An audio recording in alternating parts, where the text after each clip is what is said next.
to another episode of the Fantasy Kickabout podcast, where we are joined by two Red Devils this week. First up is a legend from Kildare football, and probably Ireland under-21s and women's team's biggest fan, a real football man who got contacts in the game. He's even managed to get Stephanie Roach and Anya O'Gorman to follow the podcast on Instagram. So please welcome Anto Donohue to the podcast. Our next guest, back in the day, was the Andy Robertson, while I was the Trent Alexander-Arnold for Newbridge Town under-10s, with a wand of a left foot. He finished runner-up in our Fantasy League last season and is hoping to go one step better this season. So please welcome Shane Pollard to the podcast. Let the kickabout begin, guys.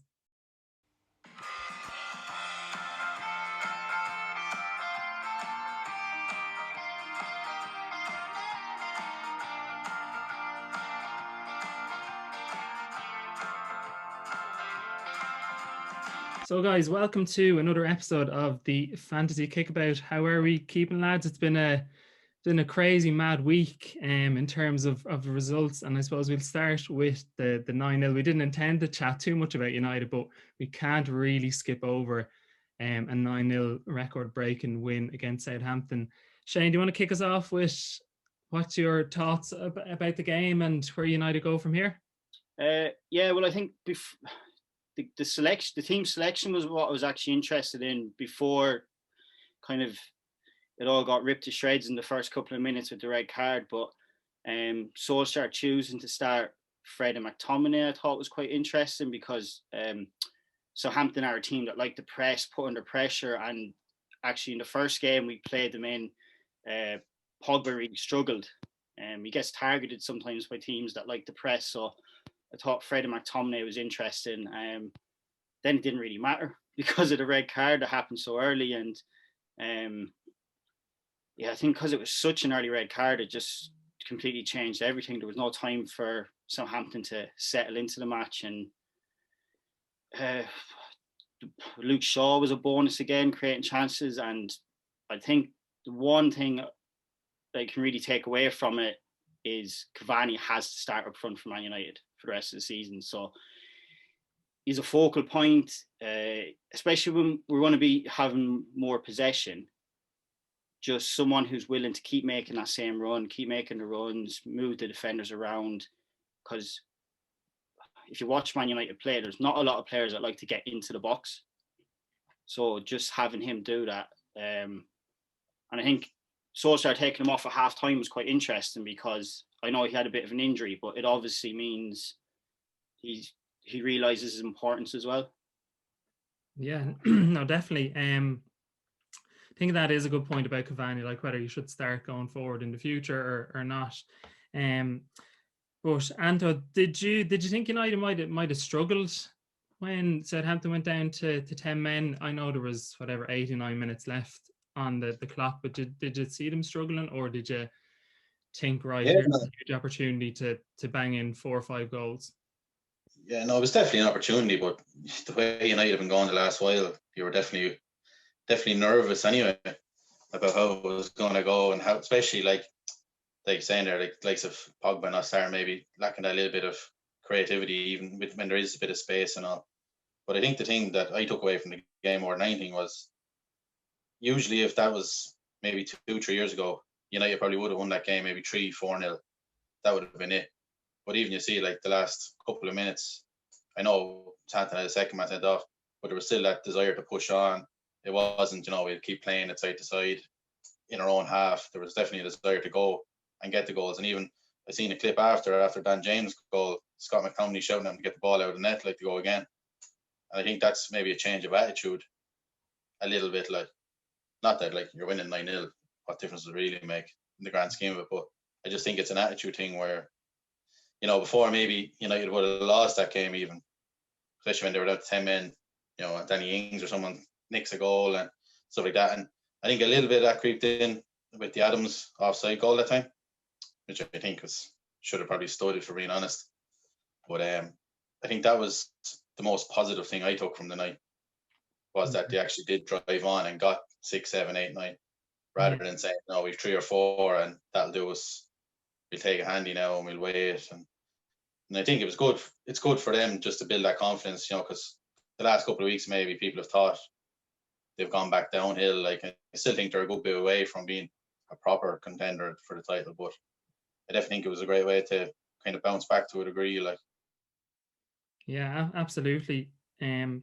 Obviously, we're just kind of chatting about some of the decisions in the game, and I'm sure we could probably spend an hour chatting about VAR and chatting about the decisions, red cards or not. So we won't kind of talk about that. But in terms of just the ruthlessness of United and Solskjaer, and it was great to see, because I think sometimes, I know we kind of have chats individually and on the group, but sometimes we think Solskjaer potentially could be a little bit soft with his players and in his kind of his ability to manage a team from the sideline, that he's very, very comfortable sitting up in the dugout watching his little iPad.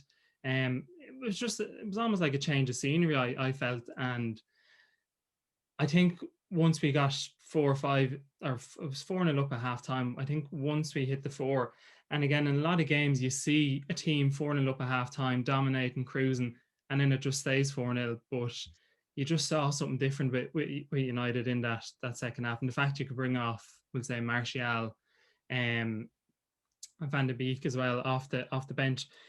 Just in terms of those subs, where do you stand on Martial at the moment, Shane? I know it's only one game, but I think it gives him a confidence boost going into the next couple of fixtures.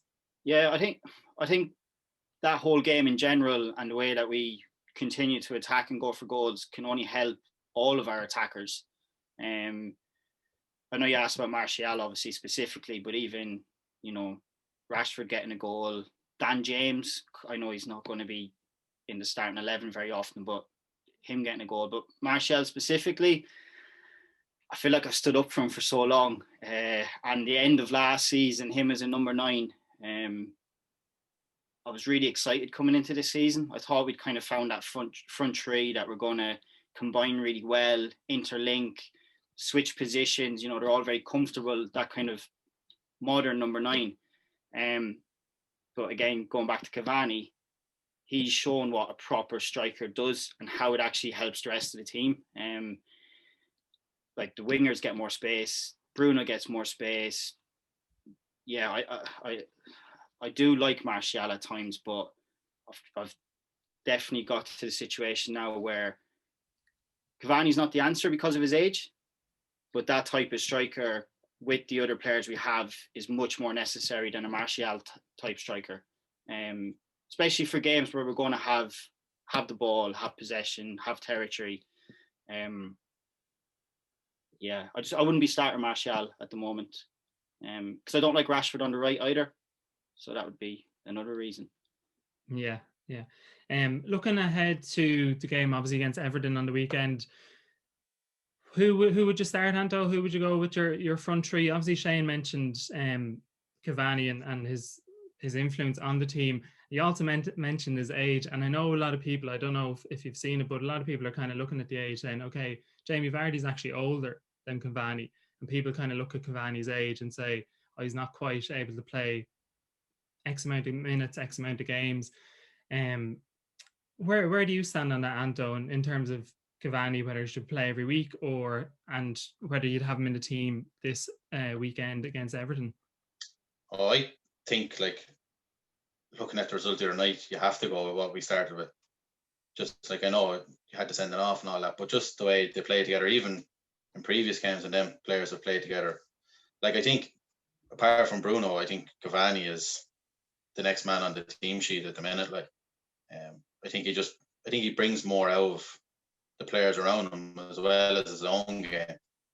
And I just think he has such experience, and I don't think, like, you can't buy that, what he has, like. And I just think he's going to be a player, if we keep playing him, he's just going to keep getting goals, or he's going to keep making the space for the likes of Rashford or Greenwood to get in and do what they need to do and all that. But like I agree with Shane, I think he's definitely gone ahead of Martial at the minute. Like, I think it was great for him to come on the other night, get a couple of goals, but I definitely think Cavani should be our main man going forward.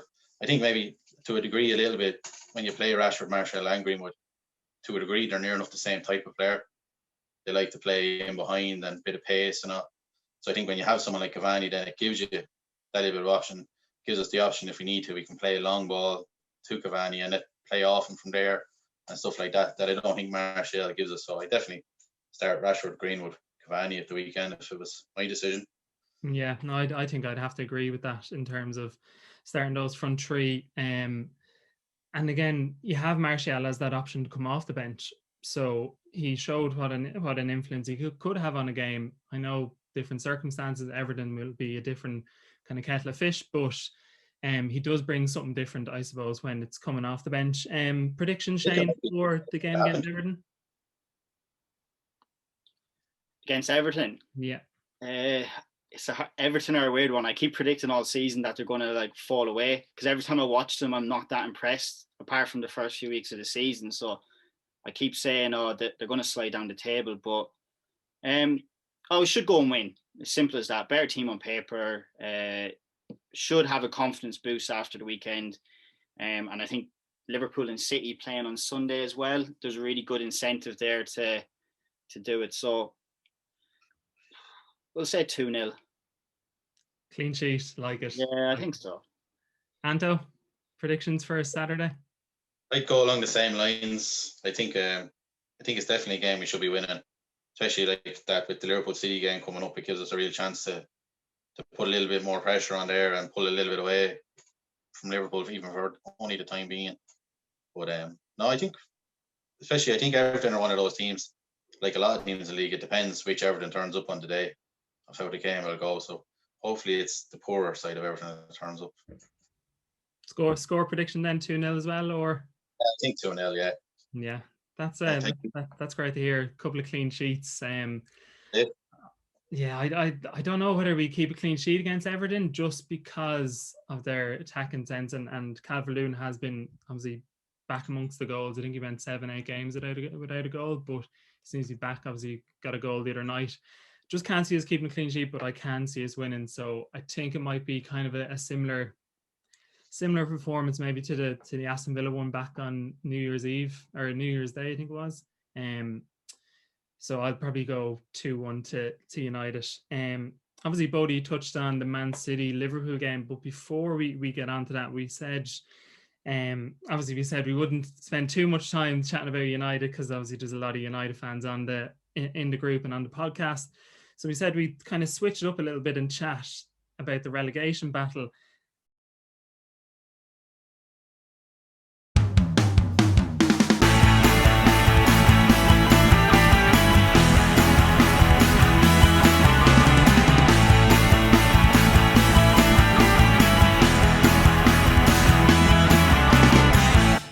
Obviously, things have changed a lot since we decided we were going to chat about the relegation battle, where Brighton obviously pulled off 2 fantastic wins, one against Spurs and obviously the one last night against Liverpool. That actually brings them up to 15th. So I don't know, do we still chat about Brighton as being within the relegation battle, Anto? I don't think so. I think they'll be okay. I think the way things are looking, just the points difference between Fulham to Burnley, like I think it's 8 points at the minute. So I think it's going to be hard for the bottom 3 to pull any team in. And I think the only 2 that might get pulled in would be Newcastle, Burnley. I think Brighton will be safe. I think they have too many good players to not pick up the points along the way. Like, yeah.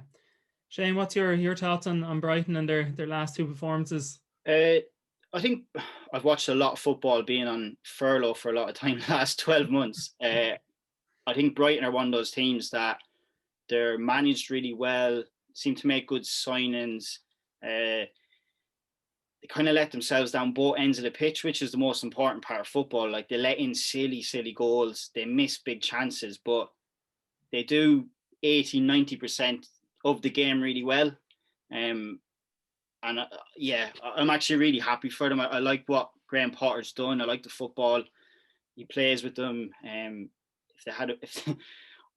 if they had better strikers who were better finishers, they'd probably be another 6 or 7 points, quite comfortable. Same if they had a better goalkeeper as well, I think. I think they'll win enough games and I think the teams below them aren't good enough either. More importantly, probably even I can't see the teams below them actually picking up that many wins as the season goes on. So yeah, I think Brighton will be good, and I think they'll only improve as well for the next season. Yeah, I do. I look at the table and look at Brighton, and just kind of based on, obviously, you can say performances early on in the season, especially if you go back to the United one, where from what I can remember, they played United off the park. I know obviously United went 2-1 up just before Brighton equalised in stoppage time. Obviously United went up and scored the winner then a couple of minutes later, but came away from that game thinking Brighton were hard done by. Like, obviously a couple of silly decisions. So I do look at Brighton and look at the table and say they're not, even though the table doesn't lie, but I don't think they deserve to be quite in 15th. And obviously when we were planning to talk about the relegation battle, they were just above the relegation zone. So I kind of agree with both of you guys, thinking that they're safe. They have enough quality to get them out of there. I think Trossard's a quality little player, can create a lot. He probably doesn't score enough. He does get chances, but probably doesn't score enough. But obviously then we're looking at the teams. Do we think everyone above Brighton are okay? We have Wolves 26 points, Palace 29, Southampton 29. We think they're all safe, yeah? Yeah, I think so. Yeah, I do. I think, like I said, I just don't think that the teams that are actually down there, I can't see any of them going on a run. I think Sheffield United are probably the ones that have the best chance of going on a run, even though they've been so bad this season. But yeah, I just can't see any team putting 3 or 4 wins together to catch the likes of Wolves or Southampton, anyone like that. Yeah. This weekend will be a big game. Like Burnley play Brighton this weekend, don't they? I think it is, yeah. I think it is. If Burnley win that game, you could look at Brighton maybe getting pulled slightly back into that club. Yeah, the whole Newcastle are a strange one, because if they hadn't have beaten Everton, if they had lost to Everton at the weekend, and with the run they'd been on and Bruce being under pressure, I kind of thought, oh, they're going to get dragged into it, but they shouldn't with the players they have. I think if unfortunately for Steve Bruce, if they had a better manager, I wouldn't be anyway concerned about them getting pulled into it. But they'd probably be the only one, in my opinion, that might even get pulled down. But I still don't think they will, because of just that bit of quality they have. Yeah, like I look at Newcastle, and obviously Steve Bruce has been around the block with a lot of clubs in the Premier League. People will debate whether he's a good manager or not. But sometimes I just think any manager that goes into Newcastle and keeps them up, I almost just see that as a success, because it seems like it's such a shit show of a club, everything behind the scenes that goes on. I've seen Sports Direct managed to get involved with the Cork GA team with their new jerseys as well, which might be make a couple of the Cork boys a bit unhappy. But I kind of look at Steve Bruce and give him credit for like, if he keeps them up, that he's done a good job. I think you look at Wilson and be like, potentially he's been one of the signings of the season, just in terms of his goals for Newcastle and how important they are. What's your stance, Anto, on Newcastle, and I suppose just the club in general? I think I'd have to agree with you. Like, it just doesn't seem, anyone that goes in there, it just doesn't seem to work for some reason. And like, I think it's like every couple of months you just hear this Newcastle fans are saying, oh, whoever the manager at the time, get him out and all. But I think that's not necessarily the issue there. I think it's above there where the issue is. Like, for a team that people are talking are a little bit in free fall, like they did very little business in January to try and help push themselves away from there. I know they did a bit in the summer, like the Wilson and stuff like that, but for a team that's in free fall, you think they would have tried to bring in a couple of, I know they brought Willikin from Arsenal, is it on loan, a couple of deals like that, but I still think in the long run, I agree with you. I think if Bruce keeps them up, it's a good job. And to be honest, I think he will keep them up. I think the 3 that are there will be the 3. But like I said, I think Newcastle as a whole, I can't see any manager going in there and doing a good job. And even from a player's point of view, like, apart from maybe they're paying high wages, I don't know why any player goes there, because no matter how good you are at your previous club and you go to Newcastle, it just doesn't seem to really work. Or, you know, you have one bad game and all of a sudden you're the worst signing they've ever made. And I just don't see why any manager, apart from the money side of things, even thinks of going to Newcastle, really. Like, yeah. I just want Amazon to bring Mourinho there and do a documentary. that would be quality, wouldn't it? That would be quality. I'd say, because even when you look at the Sunderland Till I Die, like how passionate those fans were, like they were in cleaning the chairs before the season started. Like it is their life up that direction of England, and probably, you know, a lot more living over there at the moment, Shane. Like, there's so much hate, isn't there, towards Steve Bruce from a lot of Newcastle fans, and do you see it justified, the fact that he obviously managed Sunderland, and then obviously decided to take on the Newcastle job? Do you think it's justified, the abuse Steve Bruce gets, or is it, I don't want to say it's justified in terms of his management skills as well, but you can look at a couple of different reasons.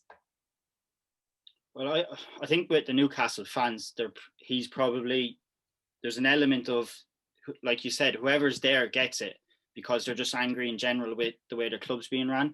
So whoever, I don't rate Bruce as a manager, and I don't think he might keep them, or he will probably keep them up, and fair enough, that's all that's expected, but I don't think he's a manager that's going to progress them.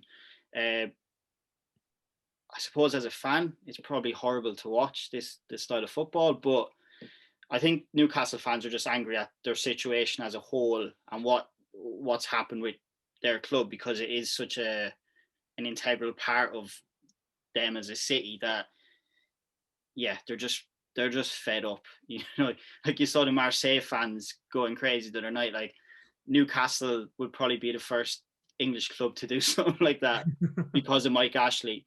They'll probably burn down one of his Sports Direct stores or whatever. Just before we get on to obviously Fulham, West Brom and Sheffield United, if you want a bit of a pick-me-up, you should just Google Steve Bruce at weddings. I don't know if you ever Googled that. It's the funniest thing ever, where he's just photoshopped into people's wedding pictures and he's in the suit with the tie. It's pretty good, lads. It's pretty good. You should check it out if you need a pick-me-up. Just Steve Bruce at weddings. Obviously, we'll look at the bottom three clubs. Sheffield United, obviously with the Irish connection as well. The two lads have their Irish jerseys on for the pod. I think a lot of Irish fans just are attracted to, obviously, Sheffield United because of the connection with the Irish lads, and want them to do well. There was a point that throughout the season where they were on to be the worst team in Premier League history, and that's kind of being compared to the Derby County, I think, of 2007, 2008, finished on 11 points. So pretty much if Sheffield United get one more point between the next, 15, 16 games, they're technically not the worst team in Premier League history. What way do you look? Obviously, we're all neutral when it comes to Sheffield United, obviously the connection with being Irish as well. But do you think they're as bad as their league position suggests? Or, again, we say the table never lies. But I just look at it, Sheffield United, they still play good football. Like, obviously, they played decent against, obviously, United in terms of football. 8 men behind the ball, 9 men behind the ball, similar enough. But they still created chances and they still put in an effort. Because when I look back and think back at the Derby counties, the Sunderlands, I just remember, like, 10 games ago, no one gave a shit. They didn't care anymore. They're all off on their holidays, even though they were getting relegated. What way do you look at it, Anto, with Sheffield United? Yeah, like I said, I think the way they try to play football is probably the best thing about them, even though sometimes they lack a little bit of quality. But the only thing I'd say, like, it's fair enough, the league position probably doesn't lie. But a lot of the games this year, they've lost by the odd goal. Where I think, if they turned a couple of them into draws, you'd be looking at a different team altogether of where they would be sitting in the league. And like I said, against Man United, I know they defended for a lot of the game, but they did, when they had the ball, they tried to play as best they could play, considering the players have. I think John Fleck's a great player for them. Just as the amount of work he gets through for them, I think he's a real unsung hero there. But as well as that, as far as Sheffield United, the club go, I think like it would have been very easy for them to panic and get rid of the manager. Like, so I think they should be applauded for that, sticking by him and saying like, no, we'll stick you through it. Even if I think even if they do get relegated, I think they'll still stand by him, and I still think they'll let him go at it again. Like, I think their biggest problem is probably they're just lacking a few numbers really, and once they miss 2 or 3 of their main players, I think they really struggle to fill in the gaps. Then like that's be their biggest problem I see anyway. Yeah. Shane, would you agree with Anto and keep Chris Wilder if they did go down? Yeah, definitely. I think he's got so much respect, obviously, from the opposite of what we're talking about Newcastle. So much respect. Did an unbelievable job last season. They have been unlucky this season. They have been poor, but they have been unlucky. One thing which I think has really affected them this season has been their goalkeeper situation. Paid a bit of attention to Henderson last year because he was always spoken about with regards to Man United.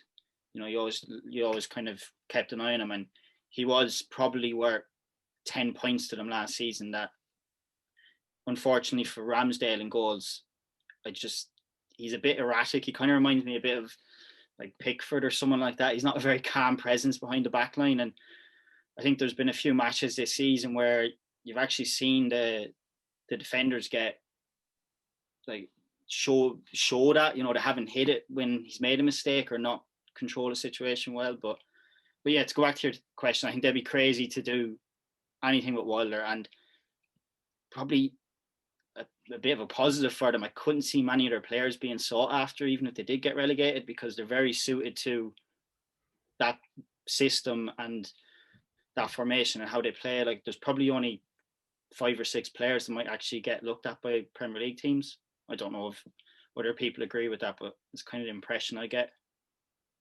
Yeah. And obviously Chris Wilder is a Sheffield man. Same with Billy Sharp. He's a local as well. How important do you think having players like that in your team? Like, I don't know if you look at, is there anyone like that in Newcastle, maybe Fulham, West Brom, that just understand the club, have probably followed the club since they were kids as well? How important is that, do you think, that factor could play in terms of them staying up, Anto? Just having someone like, obviously, Chris Wilder local and Billy Sharp. I think it's really important because I think when they come away from games that they've lost, because it's their club and they're from there, it hurts that little bit more. Then, you know, there's some players for other clubs say, you know, lose the game, they don't think they really mind. They go home and say, ah, sure, look, go back into training whenever, and it doesn't really matter to them, you know. But I'd say the likes of Wilder and Billy Sharp, like that, you know, they're going where their families are, whatever, and it's a real, you know, pride of, you know, playing for your club and all that. And like, that's what everyone wants to do, you know. Everyone wants to play for their local club, especially at the top level and stuff like that. So I think when you're local and it's your club, it just hurts that much more when things aren't going well. That makes you want to fight. Like I'm sure when they go lose games, they're going home and it's going through their head for the night and all. I'm sure there's other players, even at Sheffield United, that as soon as the game's over and they've lost the game, it goes over their head and they move on. So I think that's what will really drive them on to try and survive this year. It's the likes of Chris Wilder in the background there driving them guys on to say, no, we're Sheffield United and we're going to push on here, with that pride that he has for his club, you know, that kind of way. Yeah. So do we think Sheffield United will? I know Shane mentioned it, saying that out of the teams, 3 bottom teams, you can see them going on some sort of a run. Do you think they'll go on a run that will pull them up the table and kind of leapfrog Burnley's, your Newcastle's, potentially your Brighton's? I think they've left themselves too much to do. I think they're the one team that can do it, like I said, but I think they've left themselves too much to do. And I think, unfortunately for them, the likes of Newcastle, Burnley, Brighton, like we spoke about, will pick up wins here and there. I think they're going to regret that start to the season. Yeah, it was fairly horrible, wasn't it? In fairness, I don't know how many games they went without it. Was it 15, 16 close? I genuinely felt so bad for them. Yeah, no, like, because again, last year they were such a good, there were, like, for me, they were a very enjoyable team to actually watch because of they had, obviously they're kind of three centre halves, but one of them always tended to be up the pitch, especially Chris Basham, and he kind of did it again the other night. He was instrumental in their victory, but they had some sort of a different approach, different tactics to any team in the Premier League. So that's probably why they were so successful last year. Teams didn't quite work them out. Obviously, again, second season syndrome that they say. They were just kind of sussed out. Anto, can you see them staying up, or do you agree with Shane that they've left it probably a little bit too late? I think they've left it too late because I think there's say 16 games left. Realistically, they're probably going to have to win more than half of them to give themselves any sort of chance to get out of there. Like, I just don't see that happening. Like, I just think they've left it a little bit too late. But I do agree they are, out of the three that are in there, they're the only team that would give me any sort of hope that they could get out of there. Yeah, but I don't see it happening. Well, stranger things have happened this season. Like it's just a mad season. You just never know. Sam Allardyce, don't think he's been relegated as a manager. Do you think this could be his first one, Shane? Yeah, and I'm looking forward to it. Why? I think it was a crazy job to take on. I think it was such a level of arrogance to come into that West Brom team who weren't backed in the summer, don't have a great team, to be honest. You know, lack quality. They're a team that seem happy to go up and down, and I don't know if it was a payday he was just happy to get, or he wanted to get his name back in football, but I think he's probably done himself, only given like a negative impression of himself by taking this job. So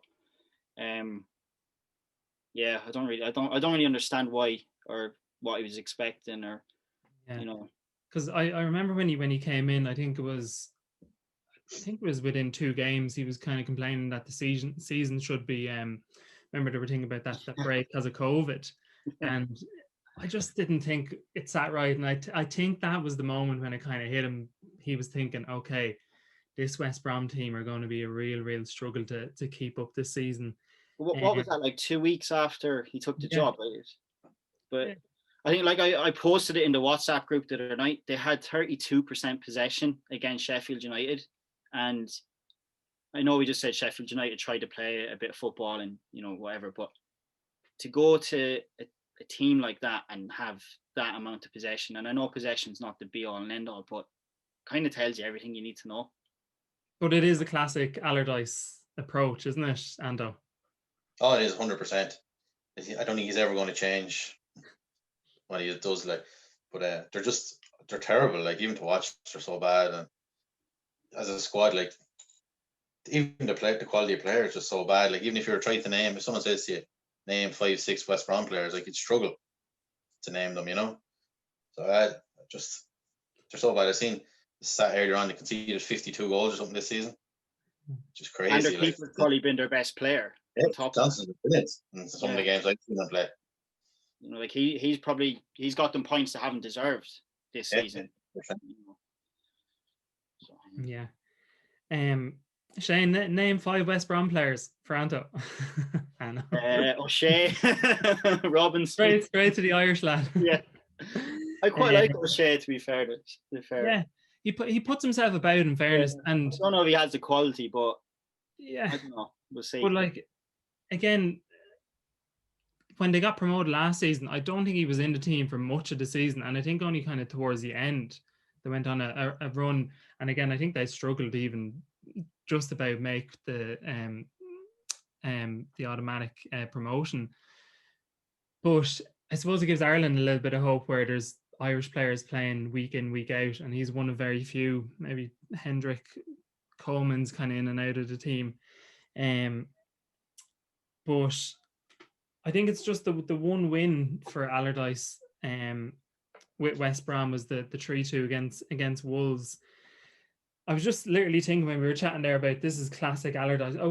Genuinely wonder how he would have got on with England. I know he had the one game, so 100% record he can always claim, but like, what would he have done? I know we're looking back in the past, but like, what would he have done with England? Would he have stuck to his guns? What year was it he took the England job? What team are you looking at? Before Southgate came in, wasn't it? Yeah.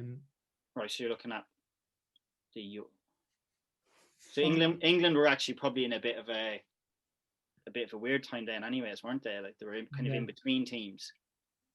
Yeah. I don't know. He'd obviously done really, like, he'd had a couple of really good jobs before that in terms of what he'd done, but I don't know. I just think it works every so often, but in the long term, you get found out. Yeah. One trick pony, as Donohue mentioned in the WhatsApp group today. They won't like you comparing Allardyce to Klopp. I didn't really compare anyone. Scott Parker, would you call him a one-trick pony, Anto? No, I think he's learning his way still. Like, I think that's probably the biggest issue he has. Like, and I definitely think he's one of the managers who wears his heart on his sleeve too, and definitely has that connection with Fulham and all that. But I think they're just in that same thing of just lacking that bit of quality, really. Like, and a couple of good players, like Lookman's a good player, people like that, but you need more than one or two decent players to survive. Not like, I like Scott Parker as a manager, but I just think he's a few years away from being considered a good top level manager, maybe, you know. Yeah. Maybe an experience like this might be no harm from, you know, learning the trade, that kind of way of maybe going down and coming back again. And so I think Fulham will probably stick with him too. You know, if they did go down, I think there's a good chance they'd stick with him and could be the making of him as a manager in the long run. Like, yeah, but they're not really, Fulham aren't really known for holding on to their managers, and I kind of see them being a yo-yo club over the next couple of years. I know they were in the Premier League 2 years ago, went down, came back up. I just kind of like you kind of mentioned with West Brom, you kind of look at Fulham, yeah, and you couldn't name their 1 to 11. You'd name Lookman, you'd name Mitrovic, Loftus-Cheek, but I just think with Fulham, with West Brom, again, you couldn't name their team, and as a neutral, it's kind of hard to enjoy or to almost want those teams to do well when I just feel like there's no team spirit, constant rotation. But I think we do give. Would you give credit to Scott Parker for his turtleneck wearing ability? It's hard to pull it off. I'll give him that. I wouldn't have the confidence myself. Yeah. I think I don't know. It's a bit of a weird thing to say, but I think Fulham are one of those teams that might like got promoted a season too early. Like, I think that's what's happened with Aston Villa. Aston Villa went on that crazy run and got promoted via the playoffs, and then last season bought so many players because they weren't ready to come up.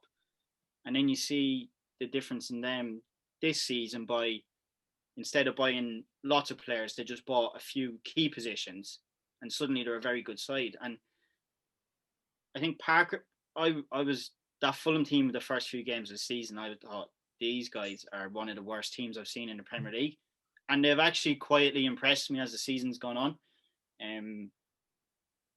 But I think if they had another season to then build on this team, it might have been better off. Yeah, I just don't think they were ready for the Premier League, possibly. Yeah. But you know, there's no money about either. That was a problem.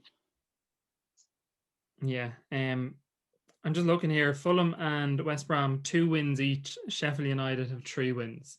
Kind of just tells the story of the bottom 3. Can you remember, Anto, who you predicted to go down at the start of the season? I'm just having a look here what I actually wrote into the group, and I had Fulham, West Brom, Palace, and Brighton, or between Palace and Brighton. So I'm on for 2 out of the 3. Shane, can you remember back that far who you kind of predicted? Had Fulham, West Brom, and Newcastle. So 2 out of the 3. You kind of take that. So are we all in agreement that Fulham, West Brom, Sheffield United, maybe not in that order, but 3 of them are going to get I think so. Relegated. I think so, yeah. Right. We agree on that, which is always good.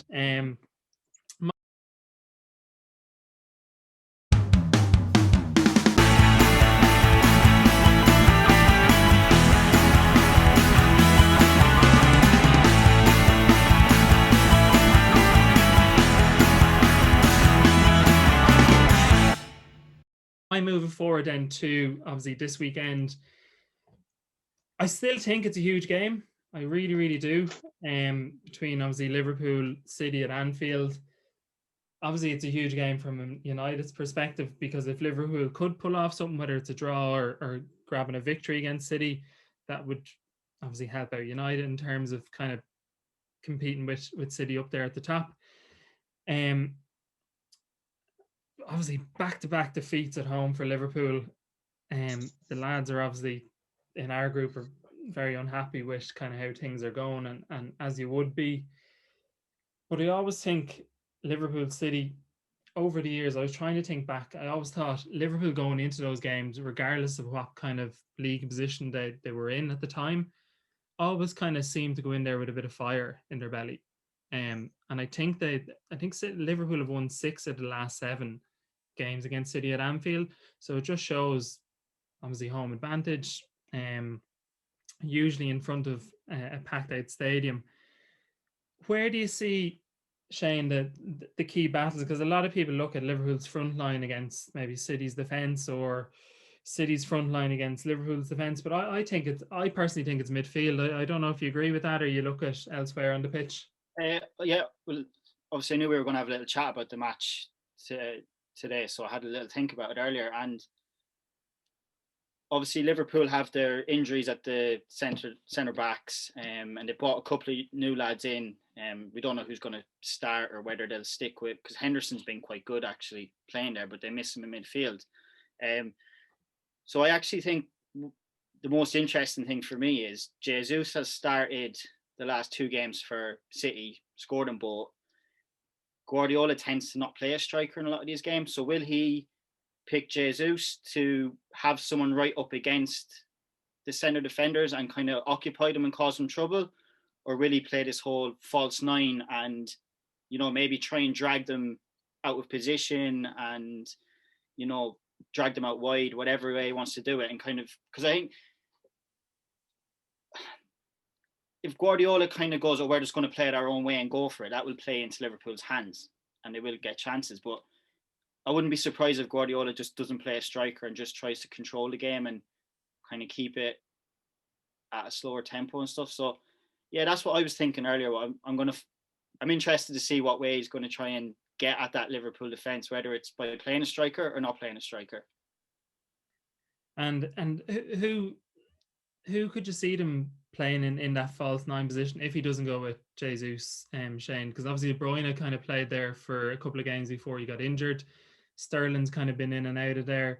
I don't know, do you throw Bernardo Silva in there? Do you throw Foden in there? Who would you go with, Shane? Yeah, well, I don't think it probably won't be any one player. I think if he's going to play, he'll probably, it might be Foden might play there. Gundogan's played slightly further forward in recent games.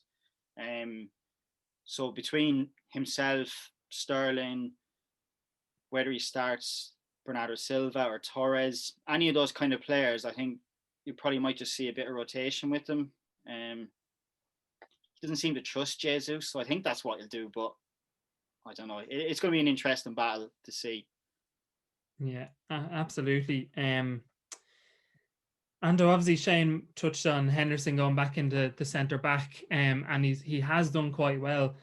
But you're kind of looking at the numbers. I think I heard it on Off the Ball either this morning or last night, but they're saying in Liverpool's last 7 games, I think they've conceded the same amount of goals as it did when Van Dijk was in the team against Villa, 7 goals. So you look at, obviously we have to get a dig in there again against the Liverpool lads and mention that result, but you look at their defensive record, it isn't too bad. Of course you'd miss a Van Dijk in any team regardless. But do you see their midfield, their attacking tree as more of an issue than their defensive line? Yeah, definitely. I think the midfield is where they're losing it at the minute. Like, I think he's not somebody I would have overly rated in Henderson, but you can definitely see this year where they're missing him in the middle. And I think if I was Klopp, I would probably put him back into the midfield for the weekend. I think that's where the game will be won and lost, and play one of the new guys in at centre half. I know he's under a bit of panic to get these guys in at centre half and all, But what's the point of getting them in if you're not going to play them? And I think Henderson, as good as he's doing at centre back to a degree, like it's not where he should be. And I think they just miss that little something from him in midfield. Even not that he ever does anything that you'd say is spectacular in the game, but he just seems to have that bit where he can drive people on around him. And I just think that's where they've lost their way. I don't think it's, don't get me wrong, of course they're missing centre halves and stuff like that, but I think that's where they're really losing it. And even from their fullbacks point of view, I think when Henderson plays, it gives them the chance to go and play as wingers more so than to have this year, because he's not there to sit for them and wait. And I know they have other players like Thiago, people like that there, but I think for that side of the game, Henderson's a much better player than Thiago is at nearly playing as a back three and letting Trent and Robinson go forward and having a go at them and all that. So if I was Klopp, I would definitely risk playing Henderson in midfield at the weekend. Be my own view on it anyway. Yeah, and you mentioned there you'd go with one of the two new lads. Yeah. I don't know. Do you know much about them? I personally don't. I kind of looked at the Schalke guy and just thought to myself, Schalke are having a horrible season. I think they almost made a new record for no wins in the season or no wins in a certain amount of games, and I think they won that game 4-0 in the end. But they're leaking goals left, right, and centre in that Bundesliga. So obviously the scouting system at Liverpool see some potential in them. I don't know. Yeah. Do you know much about him? Obviously, you have the Cologne jersey in the background there, so I don't know if you watch much Bundesliga. I know a little bit about him, but I think he's definitely, for the age he is as well, he's definitely a potential player. He's not anywhere near where they need to be, like to play for a top club and all that. Like you said, like Schalke are having a dreadful season. I think they've won one game all season, conceding everywhere, and nearly to a degree they've kind of given up on their season over there. They're kind of resigning themselves, all right, we relegate. But I think, to bring him in and then leave someone like Henderson in centre back, you'd have to question why bother bringing him in. I know they didn't pay a big fee for him or anything like that, and he's in on loan originally, and it's not necessarily a massive loan fee. But I think it's the time he just has to take that risk. If they lose the game at the weekend, I think they're 10 points behind City, and City will still have a game in hand on them. So I think he kind of has to, I think Klopp more so than Guardiola has to kind of go for it and try and at the very least get a draw from the game. And I think if Henderson plays in midfield, I think that's where their best chance is. Now I think the fella that they can bring in at centre half, he's a good player and it's definitely a risk, but I think it's a risk worth taking in the situation they're in. Like. Yeah, absolutely. I kind of tend to agree with that that Liverpool have to go for it. They have to try and win the game as best they can. Not saying that they don't, but obviously recent performance show that they're lacking confidence. They're lacking the ability to actually create chances, to score goals. I don't know, Shane, you look at Thiago, and I know when he came to Liverpool back in the summer, I know obviously he had the injury in the Everton game, and he's probably played a handful of games, maybe 10 games now at this stage. But so many Liverpool fans were excited, and probably fans in general, that such a quality player was coming to the Premier League. Do you think the fact, again, that Henderson's not in there beside him doesn't allow him to play his normal game? Or do you think he's still adapting? Because, again, I think players do need time to adapt to different leagues. What way do you look at Thiago, and what way do you see his current kind of form at the moment? Yeah, I think, there's a few different things with Thiago. Like, there's not a single person who can doubt his ability. Like that, it's not even up for debate in terms of his that. But he's been unlucky. Obviously, got that injury in the Everton game. He looked brilliant in that game until he got the injury. And he's come back into a side that aren't playing particularly well. So I think there's probably too much of an expectation on him as a player to, be coming back into a new team that just aren't performing. The front three were shy of confidence there for a good few weeks. Lack of movement, etc. Wasn't going to help his game with his passing. But then also the type of midfielder Liverpool have had for the past 2 seasons and been really successful with hasn't been that type of midfielder. It's been a very, high energy, high pressing. Like, I actually really do rate Henderson, especially the last couple of seasons. And I remember once saying it to my friends, playing against that Liverpool team with Fabinho, Wijnaldum, Henderson. It was like playing a Gaelic football match against the wind uphill.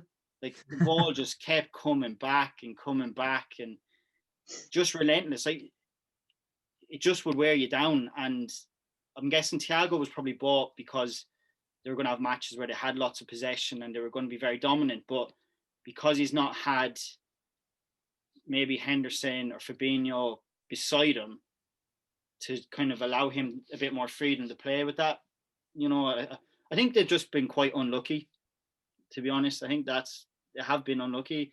Like I heard on a different podcast I was listening to earlier, 5 of their 6 most expensive signings of all time are currently injured. Something crazy like that. I think Thiago doesn't necessarily suit them, but I think it's being a bit harsh. He has got a lot of criticism from other team supporters I saw, especially after the Brighton game, and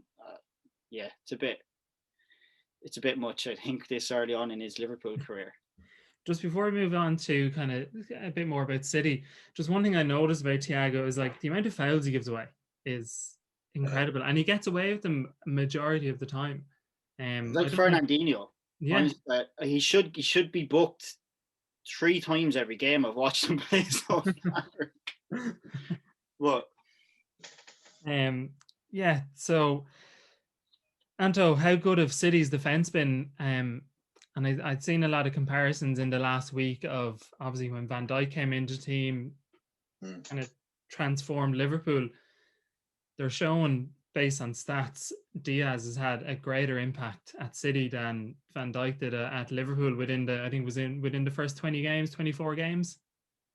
Yeah, no, I think he's been definitely like probably the signing of the season as far as that goes for them, because I think since he's definitely, I know Laporte's there and all that, but I think since Company left, he's the player they've been looking for. Like, I know Company got a few goals along the way and Diaz hasn't really done that yet, but he's just an out and out defender and just loves defending, and that's it. And they have so much attacking quality in the team. He doesn't need to be someone who's going to play a lot of ball, so that, and I think that's what they've been missing, Stones and people like that.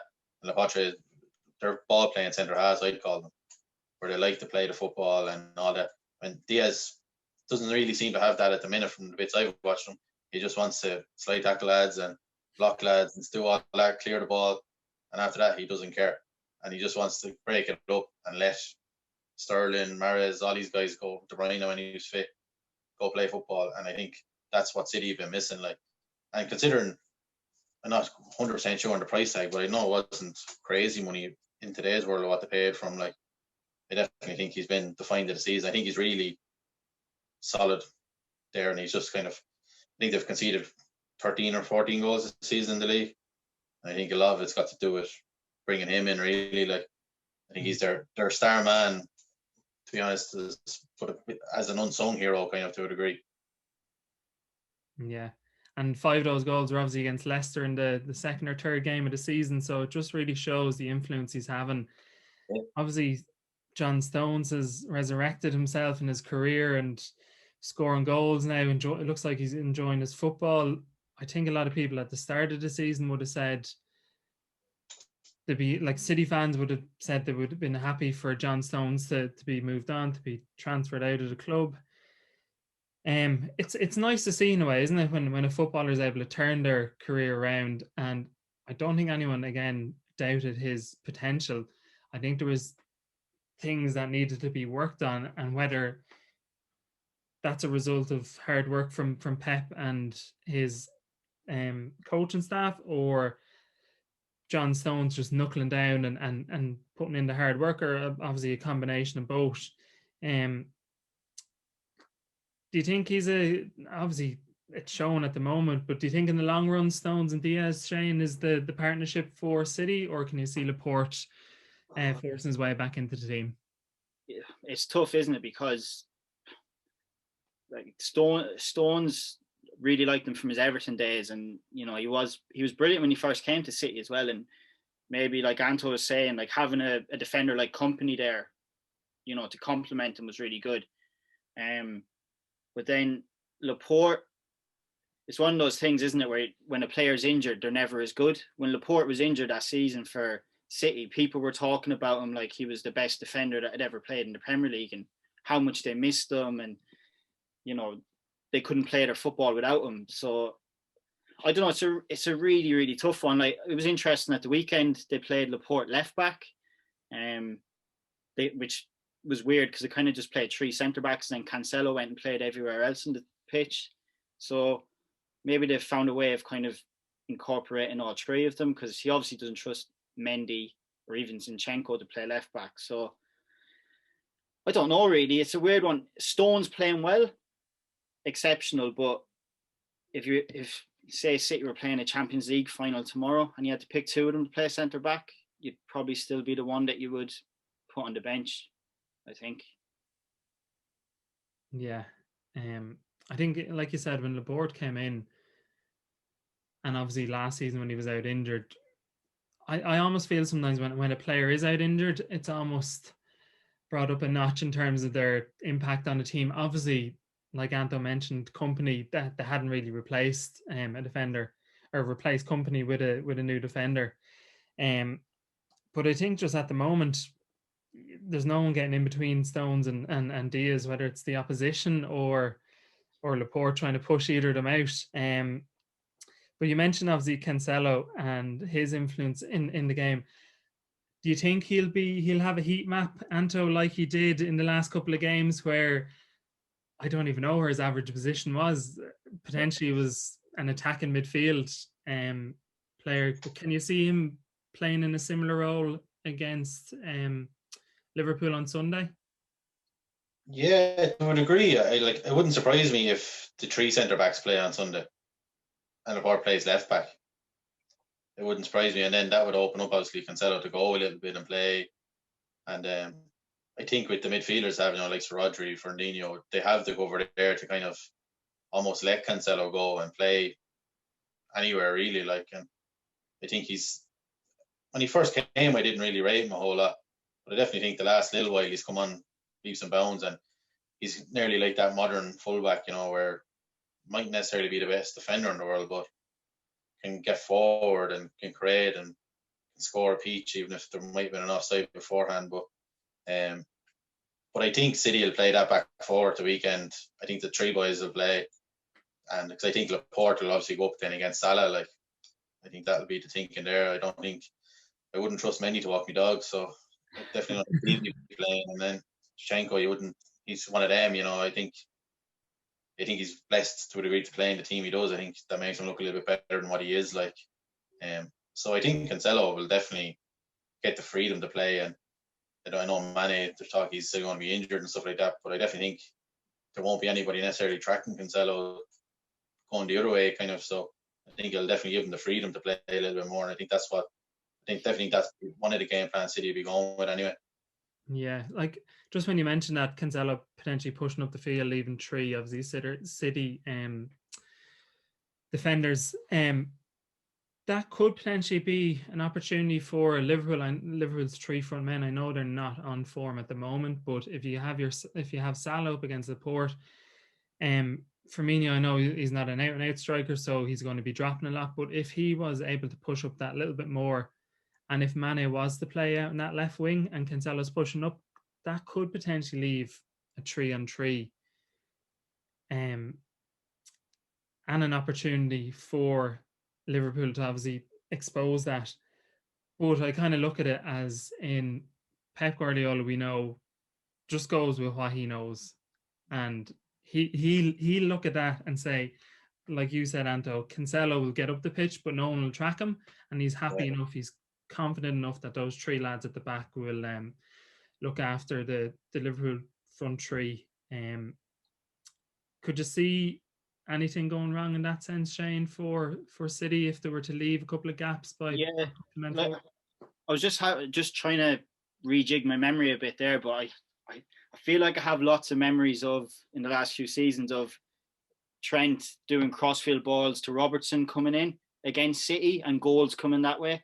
And that the whole time Anto was talking there about Cancelo roaming up the pitch, I just kept thinking about Andy Robertson with his hand up in the air, looking for the ball over on that touchline. And I know him and Trent aren't in the best form in terms of assists and goals and everything this season like they have been. But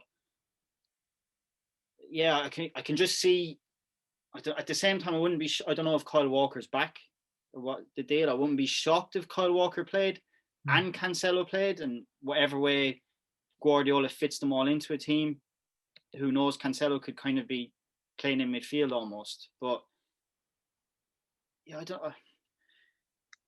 a bit of a weird one. I think if City go for it, they're playing right into Liverpool's hands and giving them their best opportunity. And yeah, it could be something to keep an eye on if they do play that similar formation. I can see Robertson maybe even more so than the three guys up front getting a bit of joy from it. So I don't know, it'd be interesting to see. Yeah. And as you obviously touched on the Liverpool midfield, we obviously got obviously Liverpool fans would like to see Henderson back there. But on the other side, on the blue side, how good has Gundogan been in the last month or so? I saw flashing across the bottom of Sky Sports News this morning a list of players of the month.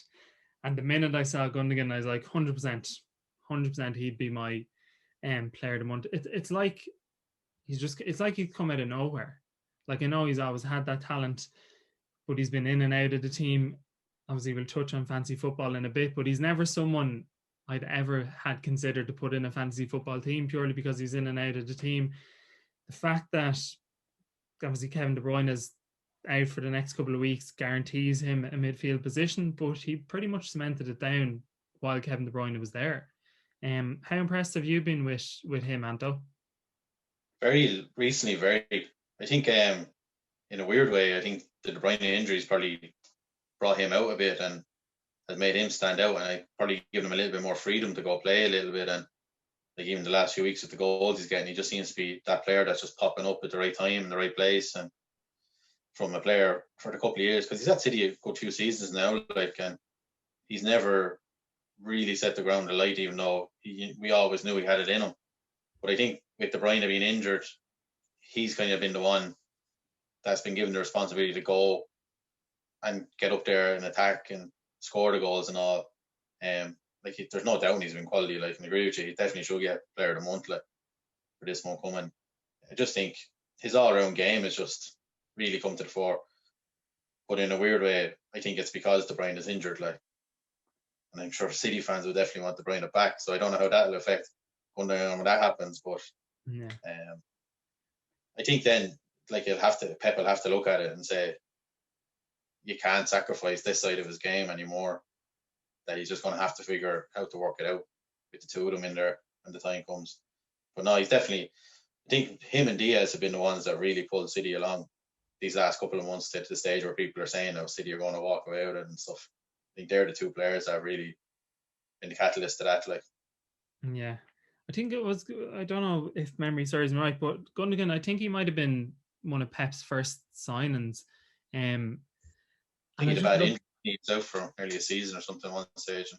Yeah, I think something like that when he arrived, he was injured. And I remember a lot of United fans, I was in a Man United forum at the time, they're saying, sure, Pep's buying a chap that's constantly injured, so he won't have that much game time. And he has obviously had a lot of injuries while at City, but maybe this is his real time to shine. For City, I just think he's such an intelligent player. Like, his little chest pass to Jesus the other night was just class. It kind of reminds me of the days of Guti at Real Madrid. Remember those times when he was true on goal 1-on-1 pretty much to the keeper and he backheels it. He just comes up with something completely different, something that not a lot of players would come up with on the pitch in that moment. I do think he'll be player of the month this year or this month. What way do we see it? So if City win, Liverpool's title chances, even if they're slim hopes at the moment, can you guys both see Liverpool out of it if City win on the weekend? We might start with you, Shane. I, not to be pessimistic as a United fan, I think if City win on Sunday, the title race is over. because I think if Liverpool won Sunday, I still would have Liverpool as bigger title challengers than Man United, no matter even if Man United win on Saturday. I think United will drop enough points as the season goes on. Liverpool could still completely just not push on for the second half of the season, but at the same time, they've been brilliant the last few years. I think kind of you forget so easily nowadays very quickly. Like they have been, and it kills me to say it, but they have been the best team in Europe for the last 2 years. Like there's no doubt about it, I don't think. But yeah, I think if City win on Sunday, I think not only is Liverpool's title challenge over, I think the season is probably over. I know it's a big statement to make so early, but I think they're quite a bit better than what Man United are right now, and I think Liverpool will be too far behind, and their confidence will be affected.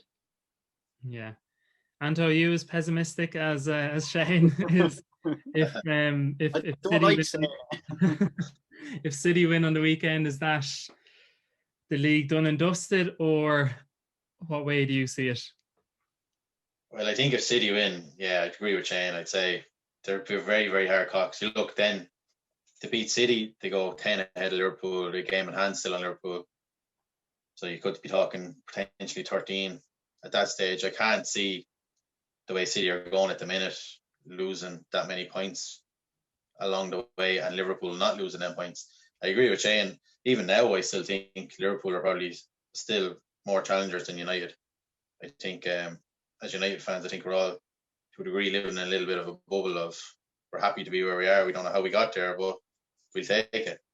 I think we're maybe, like I said a couple of times in the WhatsApp group that we have and all, I still think we're probably maybe a year and a half ahead of where we thought we'd be as a club. So I definitely think if City beat Liverpool, I think, unfortunately, I think that'll be that, because I just can't see Liverpool being able to make such a turn. And then, City they're going to have De Bruyne back at some stage. Like the talk of Aguero's injured again or something. But like I think they're just going to have better players that will be back this year that Liverpool won't. So I can't see it being turned if City beat them. I don't think City will be caught either way, even if Liverpool do beat them, if I'm being honest. But I definitely think if City win, I think that's game over.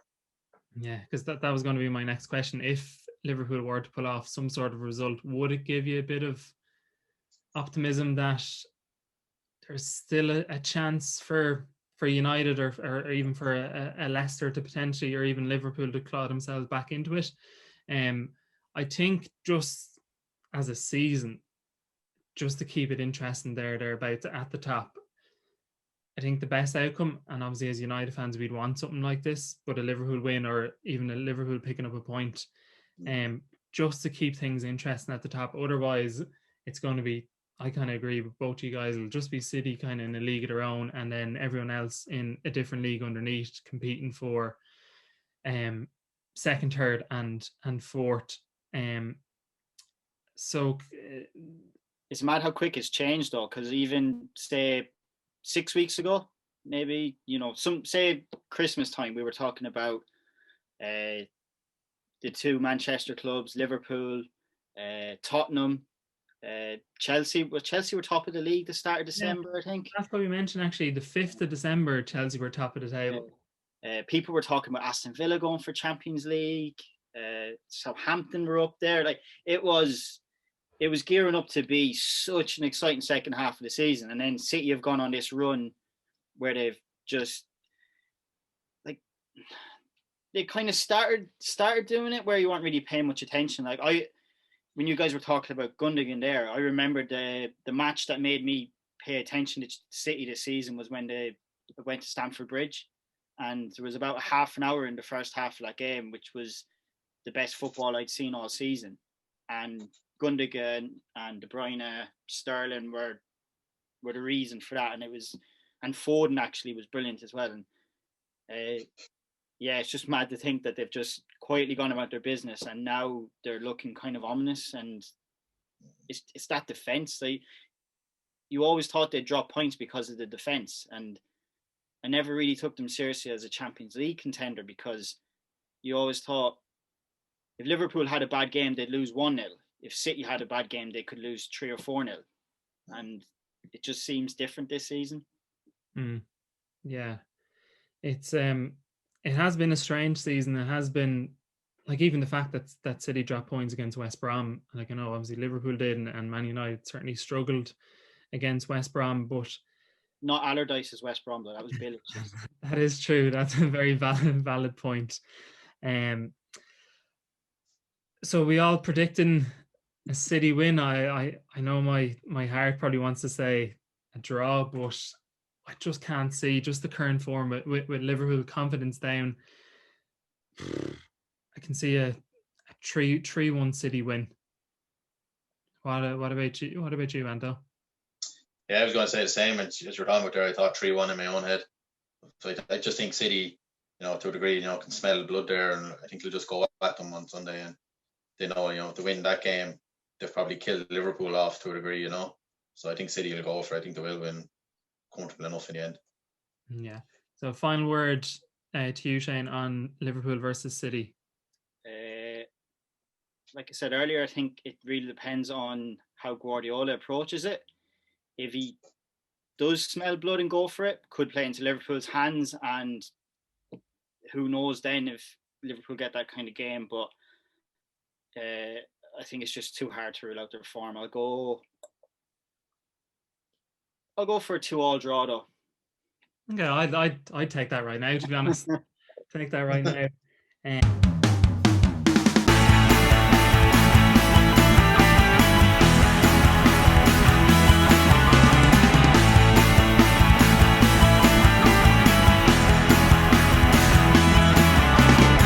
Obviously, there's been a lot of talk about Pep Roulette when it comes to fantasy football teams, and certain players have been left out over the last couple of weeks. I don't think that'll happen this weekend, but again, you just never know what could happen in terms of when it comes to fantasy football. And for the first time, we actually, this is no disrespect to you or me, Anto, but we have someone that's competing at the top for the second season in a row in our league.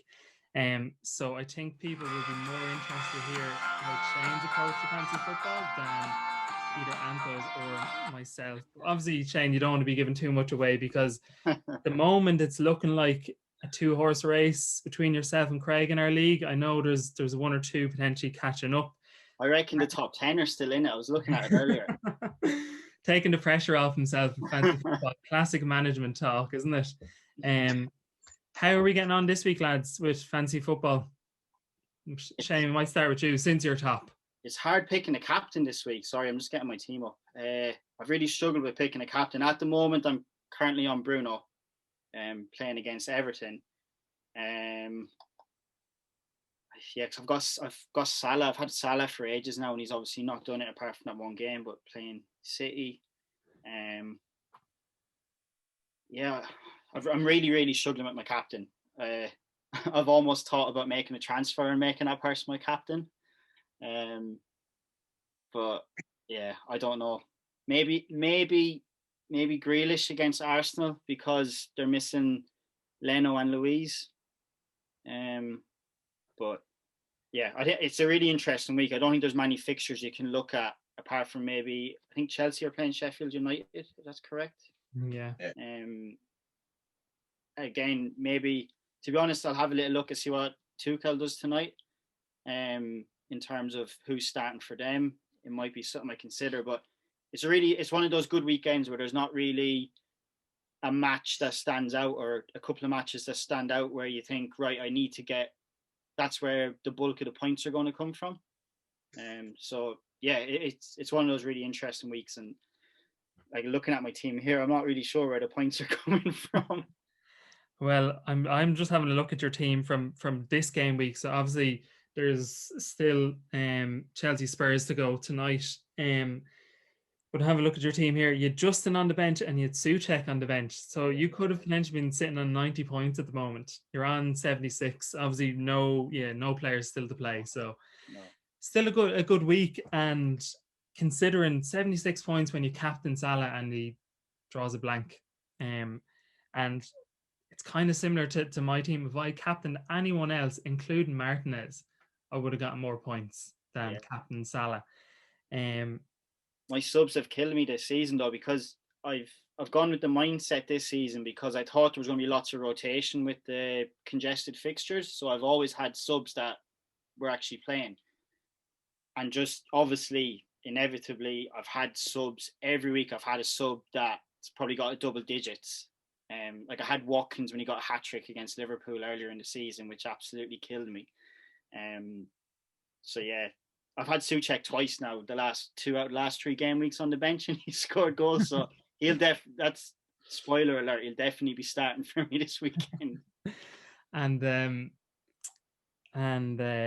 obviously you were mentioning in the group, anyone that you transfer out in the last 3 game weeks has come up and scored the following week. Who have you subbed out this week, just to give us all a little bit of a chance? I haven't yet, but if I do make a transfer, I've not decided yet, it's going to be Salah that comes out.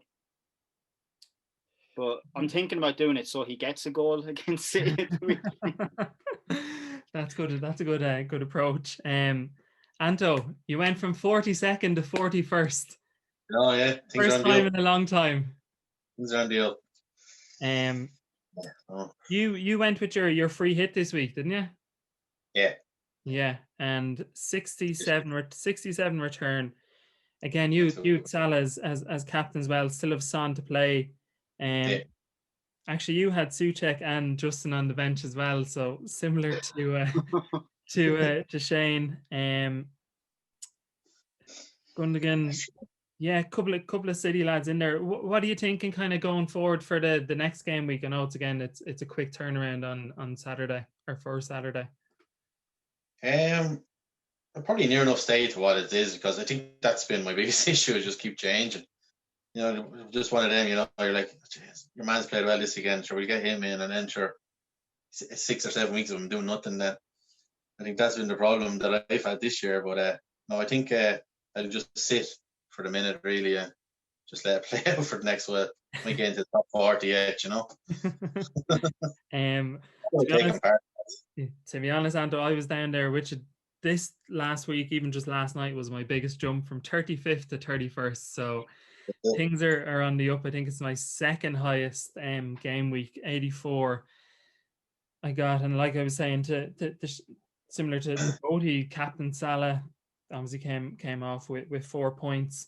So what I was saying last week on the podcast, I was actually planning to put Kane back in, and then obviously he got injured.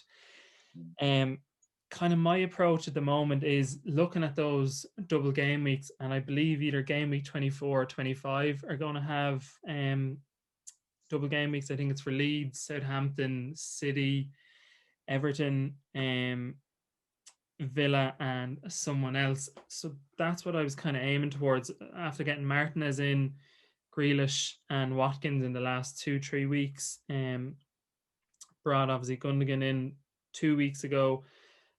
Brought Calvert-Lewin in obviously because they have a double game week coming up. Going to keep Bamford there, and that's actually on the app now, Gary. Sorry, it's game week 24 has the double game week. Is it? Oh, brilliant. So game week 24 is the double game week. You've got Burnley, Fulham, and Everton, Man City as the extra fixtures, and then game week 25 you've got Leeds, Southampton as a extra fixture by the looks of it. Okay. Interesting, because in my mind I was hoping all the teams would play in the same week, and I've been saving my bench boost for that. So I was trying to do kind of what Shane is doing at the moment, having your squad of players that play every week, just to use the bench boost and hopefully get some sort of a benefit out of it. But have you got a wild card still? No, I used it a couple of weeks ago. I used it the week the double game week, I think it was. Right. Good returns. I got 90, I think it was 90 something. But it is this season, isn't it so hard to, obviously not for in Shane's case, but obviously Shane, you've had difficult decisions to make where you had a couple of lads on the bench that are scoring high points. So obviously the likes of Craig, Harry and Owen are happy that those lads didn't come on for you. But I think this year has been probably the most difficult. I almost feel like anyone out with COVID, you should have been given a free transfer because it just messed up so many. Like that messed up me so much at the start of the season. Plus my captain's choice.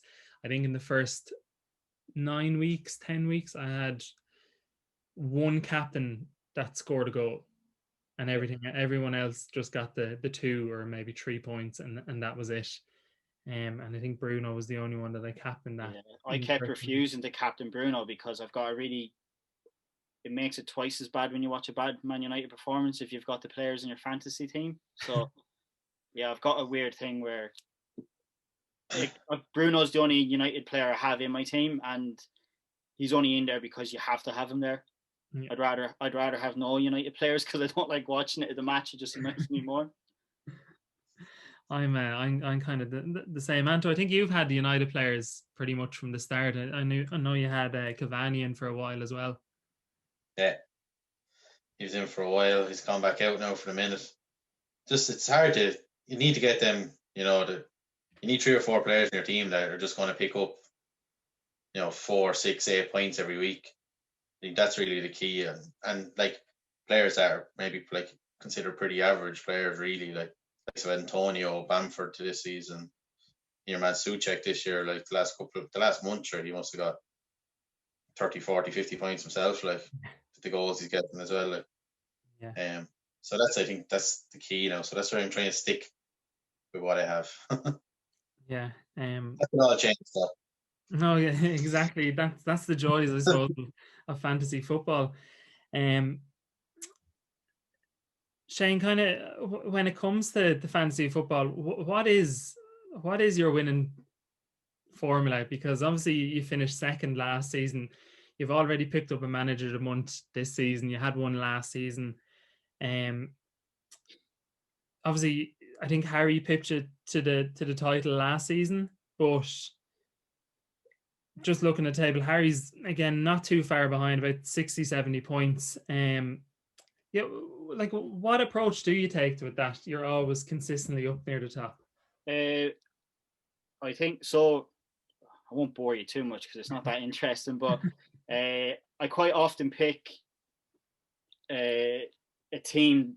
I don't necessarily look at the next fixture all the time. I try and pick a team that I generally think is going to do well over the course of the season. So, for example, Kane and Son were killing me this season because I kept watching Spurs, kept watching Mourinho's football, and I was like, they're getting lucky. They're scoring these brilliant goals, and it's going to turn against them eventually. So I stuck to my guns. I was like, I'm not picking them. I was watching Villa at the start of the season playing well, so I've had Watkins in since the start. I try to just pick players I think are going to do well over the course of the season and not make lots of transfers, try not to take hits very often.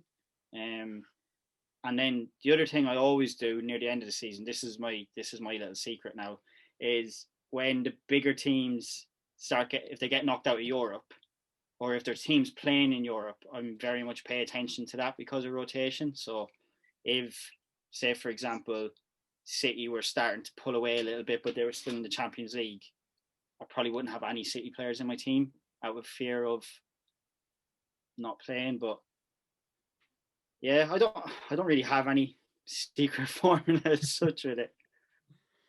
This season's been different with the subs. Definitely, that's definitely been a thing I've done all season.